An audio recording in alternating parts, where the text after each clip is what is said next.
Okay, everyone, in anticipation of the preview that's gonna be upcoming later, right? Because now it's already, oh wow, it's 3 a.m. already. Pardon me if my brain moves a little bit slow. Quite a lot of work recently. Anyway, we'll be talking about Blossoms by the Park because it's gonna be on preview later in today. So let's not waste any more time. Disclaimer, whatever I share today is just based on my own point of view and my own research. So make sure you do due diligence and consult the right professional before you make your own move. And then let's begin. Basic information about Blossoms by the Park. I'm not going to waste too much time over there. The size of it, the number of units, 275 with one commercial lot, 99-year leasehold. And TOP likely is gonna be around this. I don't think they're gonna be done by 2025, probably 2026 lah. Because I don't think the whole structure is up yet. Total number of car parks, unfortunately for those people, yes, it's likely gonna be something's gonna be more of tenants living there rather than owners, which actually I would say for appreciation wise, for most cases that I see, unfortunately, it doesn't really seem like some place that is going to be have it's unlikely going to have too much capital appreciation when it comes to a place with too much tenants rather than own stay families. Anyway, 110 for those people who are planning to stay there and then you want to park, you may have to find that you are going to be fighting for a little bit of lots. 120 lots actually in total. 110 is for residential, inclusive of some EV, 3 of them accessible parking lots, and then 7 public car parks. No dedicated visitor. All these are up to future MCST, so there's a little bit of question mark over there. And unit distribution is as such, I think it's about, I would say about half of them is 1 and 2 bedders, the rest are about 3 to 4 bedders. Okay. Location, pardon my brain, I feel it's a little bit slow, really too much ongoing throughout the day. Anyway, back to this. Blossoms by the Park is over here. There's another one going to be upcoming by Kingsford, if I remember correctly. One North Eden and then one of Residences. Your other competition in the areas is here. We will talk a little bit more about that.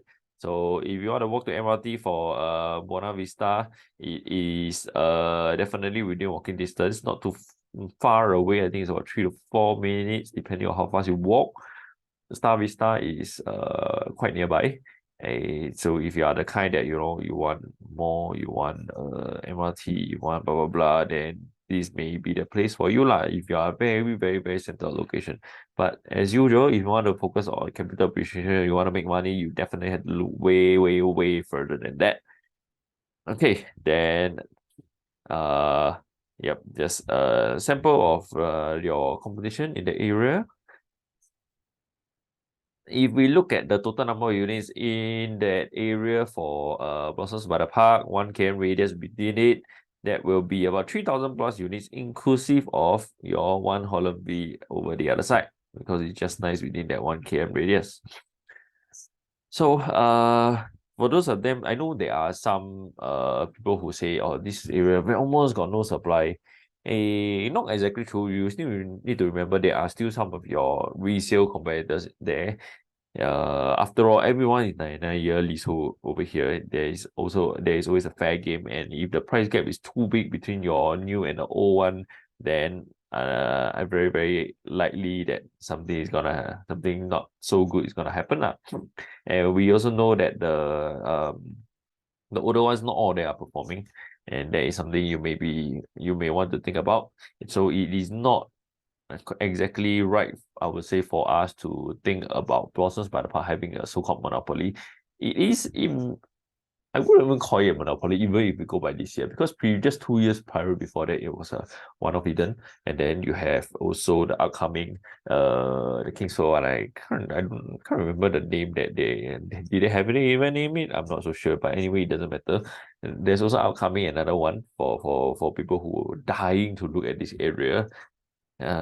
So please do not think that it's gonna be monopoly, and I don't even think this one is factored in the one by Kingsford.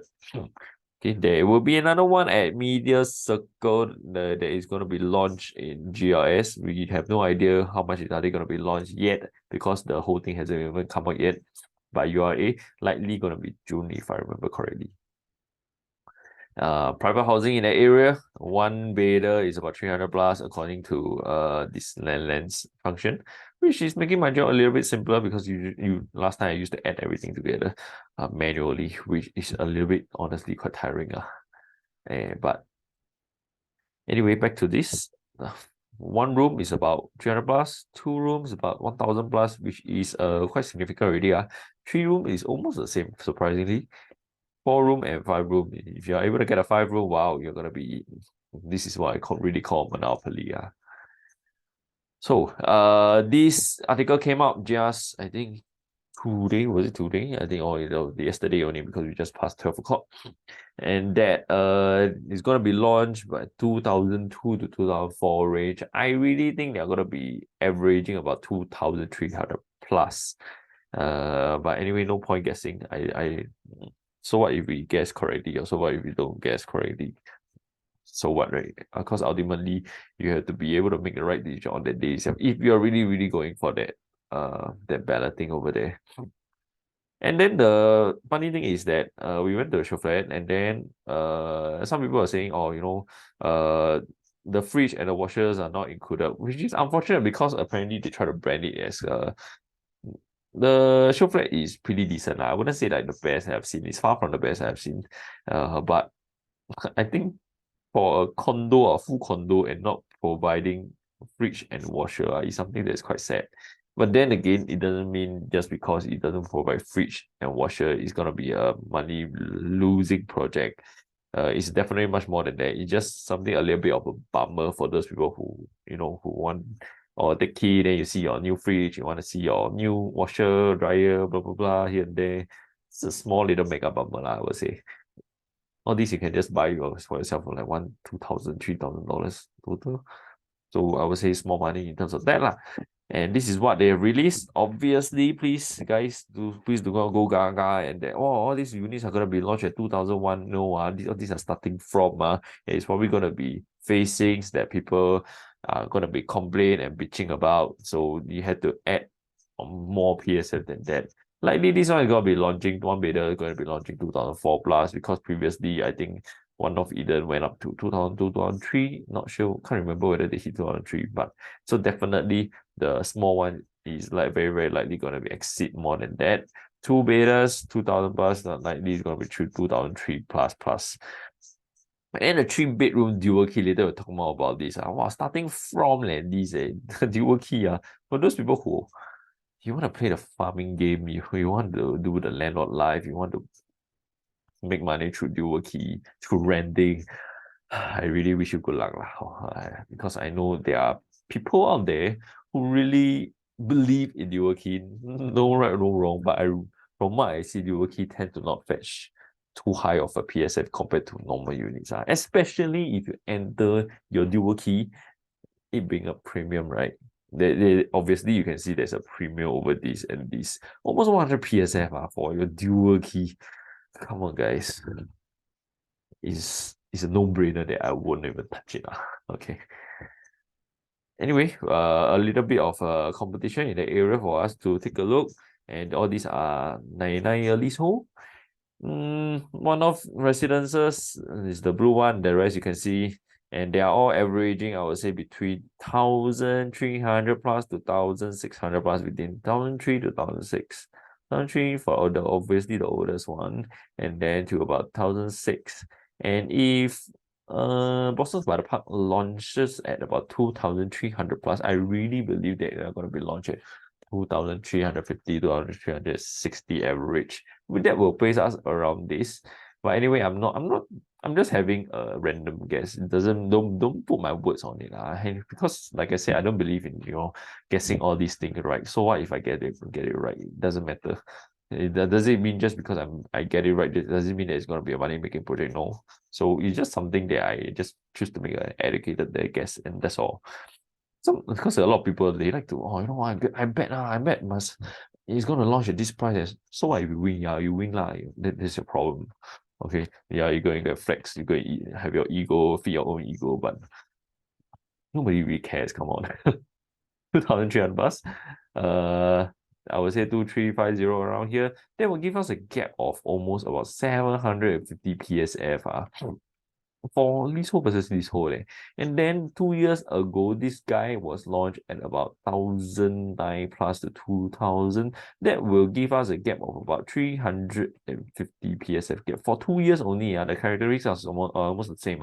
Please don't tell me that Colossus by the Park is going to be superior to One of Eden. Now looking back, I was never a proponent of One of Eden, but compared Blossoms by the Park to One of Eden, I think the predecessor is better lah, let's just say.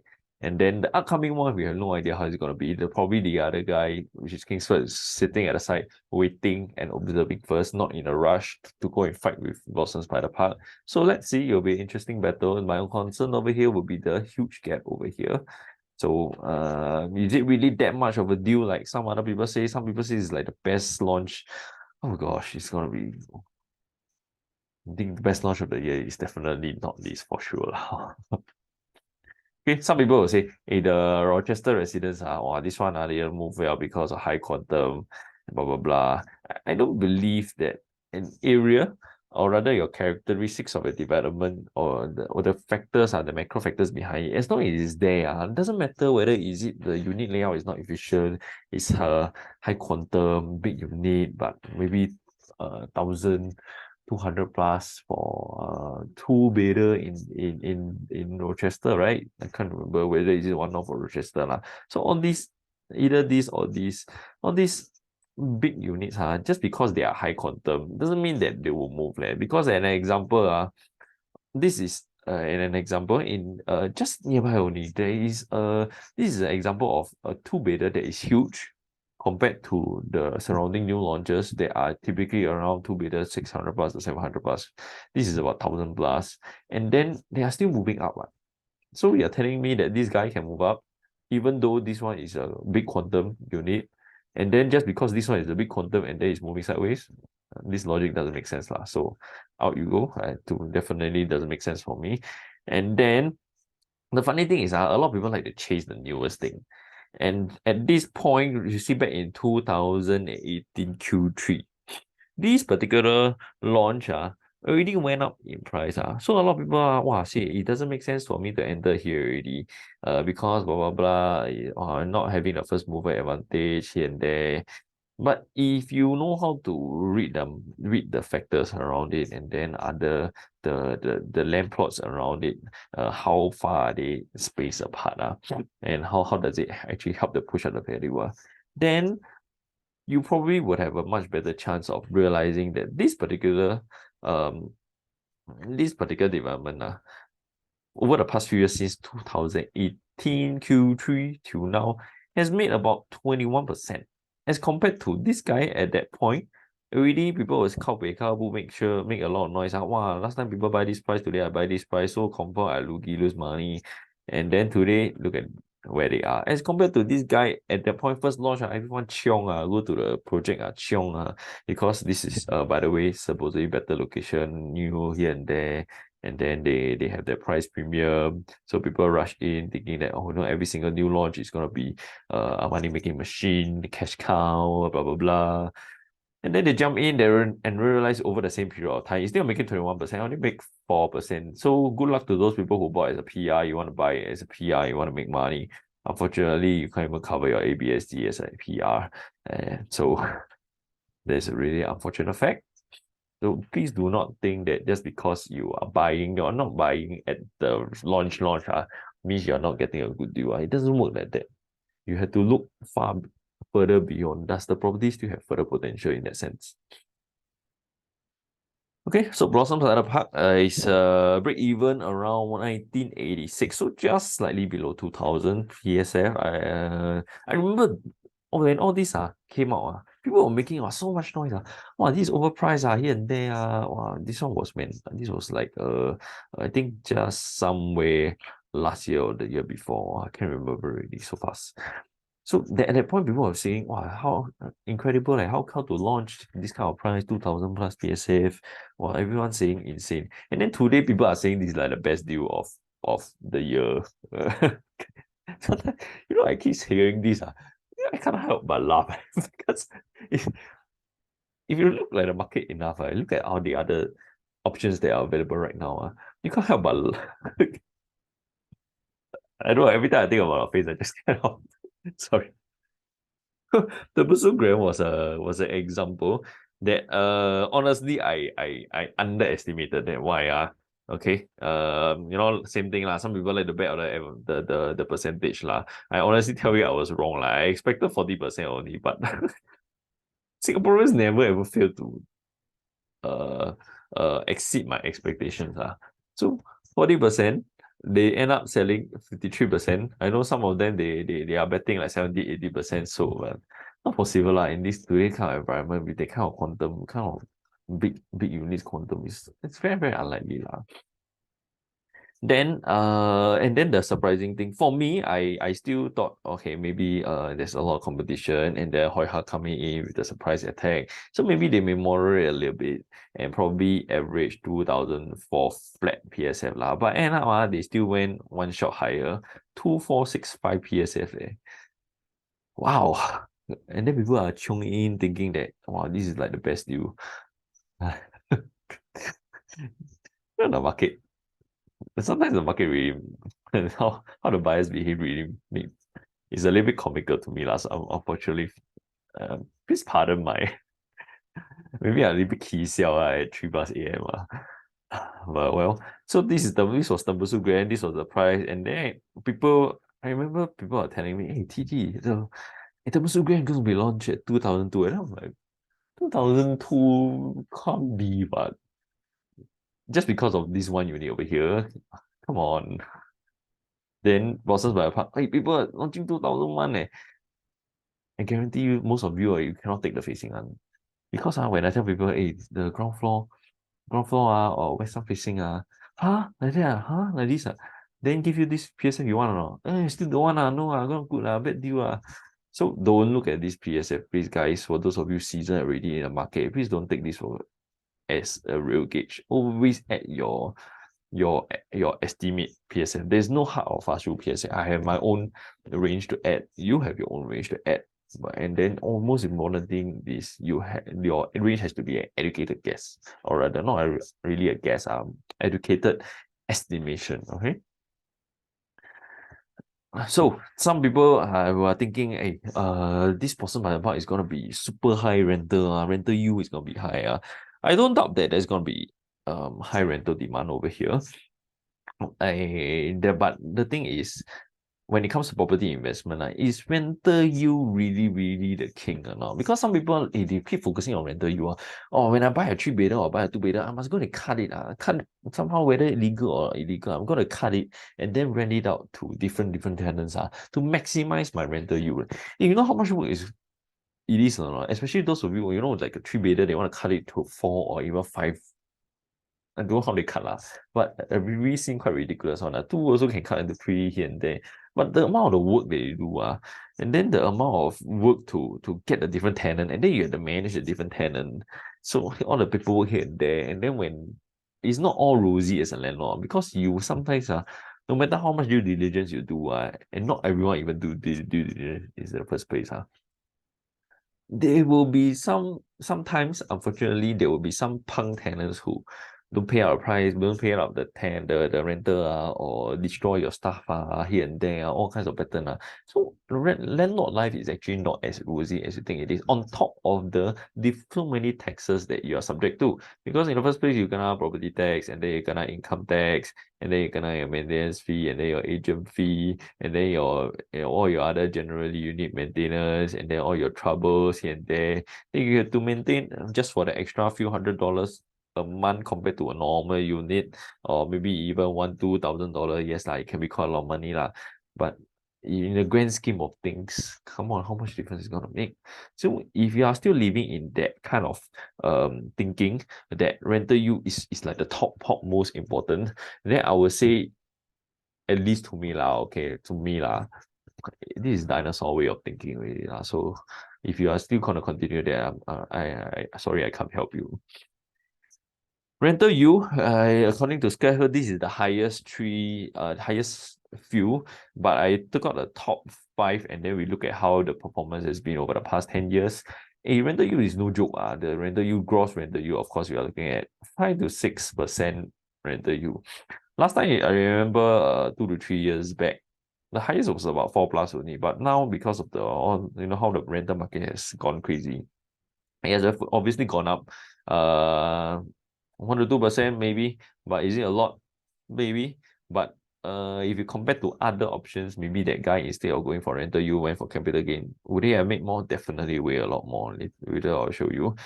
So these are the top 5 just now. These guys are the top 5 just now that we've seen.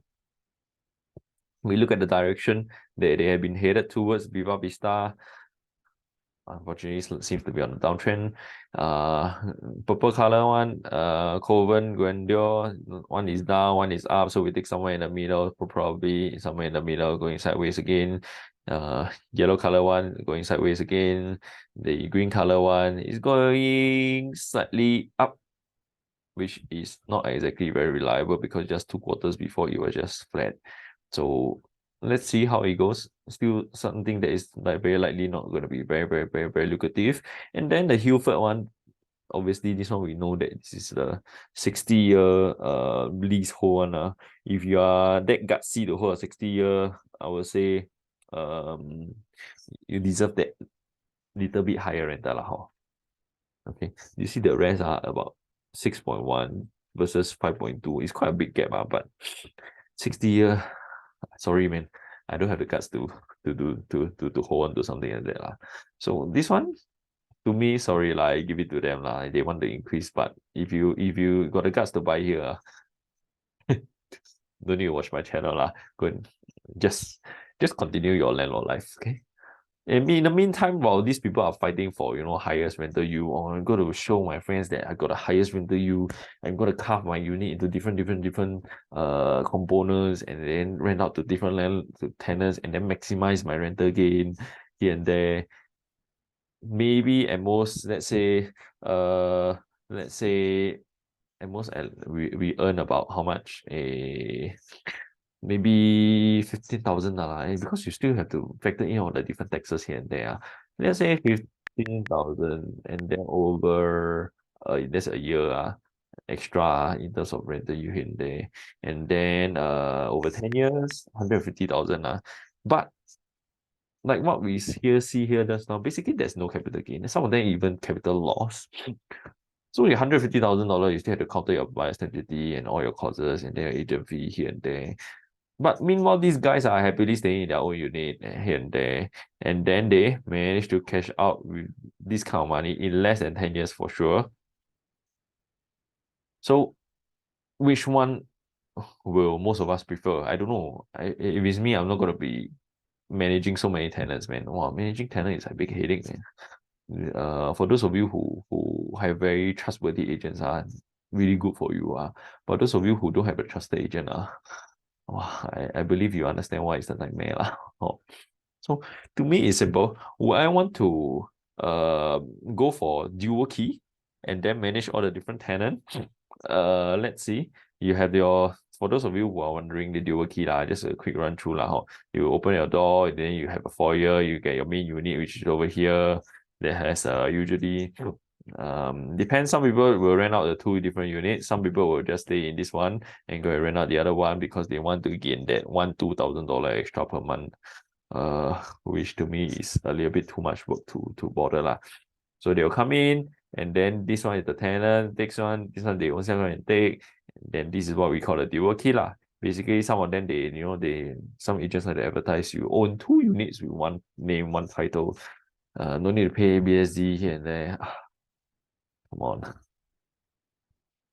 I don't know, sometimes I just get too numb to all this crap already. So I don't know if the typical situation would be, sometimes morning you are tired, you just can't really be bothered with what the rest of the world is doing because, sometimes most of us, you wake up with the morning mood, you are talking to everyone. And then imagine you step out And then your tenant also step out.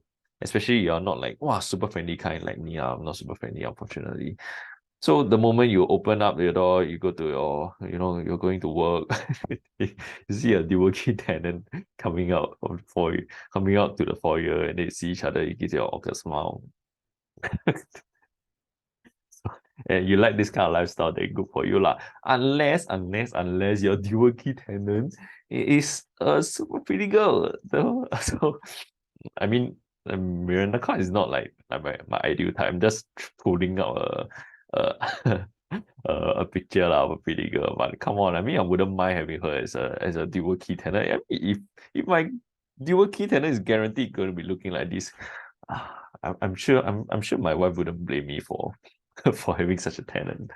So I mean, she wouldn't blame me for going for dual key, right? But there's no guarantee, we know, that's for sure. So this is just an example. For at Sims Urban Oasis, we had a few three bedders. All these are three bedders, by the way. Other than this particular one, which is a four bedder, somehow they managed to squeeze 4 bedrooms into 990. And DK means dual key. You can see that the top most profitable transaction, the top 5 are all normal three bedder, even though the size of the unit are all the same. And then you follow by the dual key chunk, and then the dual key, and then the ones normal dual key, normal dual key, normal dual key. So all the dual key seems to be ranking below the normal one, which is I would say quite expected lah, unfortunately. Okay, so to me is why do I have to go through all this trouble to to go for that extra $1,000-2,000 per month, and then eventually still lose out to my neighbor who basically did nothing and enjoy the house, enjoy the extra space, and still manage to make more money than me, because all these, remember, are not taxable at this moment, because capital gains okay. So need to remember that, especially your dual key, and these guys manage to, if you see, like particularly this guy, he's paying more compared to this guy. So why would you want to go through all this trouble, pay more, and then you still have to take a bigger risk to go and sell higher? That is something that I just cannot resonate with. I'm sorry lah. Okay, to me it's simple. If I had to manage so many tenants at this point, you mean, come on, I'm an agent lah, then I still have to, I really know like how painful it is. Imagine landlord, especially those landlord who want to do everything themselves. I really salute you. You still have your normal work, you still have your normal day-to-day job, and you still want to manage tenant yourself. Why would you want to do all the hard work versus working smart? Just work smart lah. All these guys are working smart, but you're working hard. Sorry, the logic, different people, different strokes for different folks lah, unfortunately. If you, of course, everyone is entitled to your own view, your own perspective. If you don't agree with my channel, no need to come and violently object here and there. You can air your voice, you can air your opinion, but you don't necessarily have to try to convince me to agree with you, because that's not my objective over here. I'm just sharing with you my thoughts. If you just want to hear and then want everyone to agree with your perspective, then too bad lah. Did I force you to come to my channel? No. So come on, let YouTube be a free speech society, and then let everyone voice their own opinion. Fair enough. And this is 3 residences. Land size is almost the same as a oh yeah, Blossoms by the Park. Oh gosh, yeah, the 3 a.m. thing is getting it to me. So 200 plus units, characteristics about the same. The max amount of profit in particular development, 200 plus. I think over this span of time, which is quite considerable, about 4-5 years, around there about 4-5 years to make this amount of money. I think max, I mean, not to say that 200 plus thousand is not a lot of money, but if you're talking about the max in the entire development making only 200 plus, I would say this is not something that I would want to invest in for sure. Okay, One North Eden, remember, median entered at about 2,000, I think maybe even less than 2,000 PSF, but very likely your Blossoms by the Park, for those of you who are super gay into it, super looking forward into it, treating it like the best damn deal of 2023, then I think unfortunately it's likely going to be launched at this price, especially you're going for the smaller units. So well, imagine a gap for 2 years. I think when it comes to the resale market, 2 years, very unlikely lah. Unless you got something that is super attractive about Blossoms by the Park, that's gonna be, blowing away all the buyers versus One of Eden, which I really don't see anything as of now lah. Okay. Then the area, generally I don't really see too much residential land. This is a Blossoms by the Park over here, and then this one is one by Kingsford, One of Eden, One of Residences, Dover Park View, and then oh gosh, I can't remember, Heritage View, yes. And then this is the one that is going to be on GLS Media Circle, if I remember correctly. And then further down you have Normanton Park, which is I'm very sure my clients at Normanton Park will be more than happy for this one to launch higher. Please do us a favor and buy higher PSF. We'll be all thanking you for your service. So especially those people who are aiming this as well, please do us all a service and contribute towards our profitability lah. So for those Kiasu parents, one km radius, you have this, and then 2 km radius, you have that, and then we'll just leave it at that. Okay, and then the funny thing is, after my last video, apparently quite some of you come to me to complain, hey, last time I buy rental model, how I think we expected already, that time I even published the video before, and then people still choose to go ahead. Some of you even buy already, still can consult me. Then I say, either you want to let go, you let go. You don't want to let go, you just hold on and have the conviction and don't let anything else that's coming up bug you. But now you are having second thoughts because of the recent land bid, which is really cheap, by the way, really cheap. And it's not like, super far in like Bullion Park kind from MRT. It's just definitely within walking distance to Lentor model. So why would people want to pay a few hundred PSM lesser? And will Guaco actually confirm plus chop sell a lot cheaper? May or may not be. So we don't know a lot of information at this point, because I think it really boils down to how Yenlot is going to price that. So it's either they work together or they go and find each other, which I think is more probable in the second scenario, since there is going to be so much competition, and then Yenlot definitely has to find a way for them to clear the units in a very Guaco dominated area. So then I will only say good luck to those people who bought Lentor, and then it sounds like Lanto lah. Maybe for those people who didn't bother to do research, maybe that's why they're Lanto. So no point crying over speed more over that. I would say if you are already exercise it, then just have the conviction and then pray that your future buyers is going to be even more Lanto lor. Okay, at this point, whether you're considering Blossoms by the Park or any other developments, I think it's very simple. If you want to go for rental you want to be a landlady life, then go for it lah. Just go for rent but don't think about making money, because ultimately why are we doing all this? Why do you want to go into property investment? Just to do rental you, just to be a landlord? Because ultimately why are we doing all this? Because we want to make money and if you want to make money through the hard way, then it's like people keep trying to earn money through salary, stay in HDB, something that doesn't really appreciate too much, and then earn money the long and hard way. No wrong, but then why do people actually invest in property? Because they know this is a fast track if they get it right. And how are they going to get it right? Not everyone will get it right. Unfortunately, and also fortunately, because of people not getting it right, that's why there are people who will eventually manage to profit. But on the other hand, there will be people who choose to make their decision in a more logical manner, and then that's why they can enter and exit at the right prices. And then why insist on being a landlord? Just go and find some development that has a much better potential of appreciating, and then sit back and relax so that you can enjoy your life. And then there is also another bunch who will always not not make a move, and then they will just complain, last time I should have bought this when the economy was not so good, and last time COVID I should have bought this, last time here and there, and then they will just tell this, last time I should have this, TT, last time I should listen to you here and there.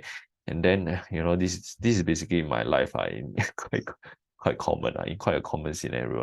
There will be people who like 50, 60 years old telling me, last time I really wish that I could have invested in this and that, but I got no guts. And then, very typical example. So ultimately, which one do you choose to go? You want to go to the left, or you want to go to the right, or you want to stay put and sit on the fence? I think ultimately you have to be very, very clear on your goals. And whichever path that you take, there is no right or wrong. Important thing is you do not regret. Okay, that will be all we have for today for Blossoms Park, and see you guys. Bye bye.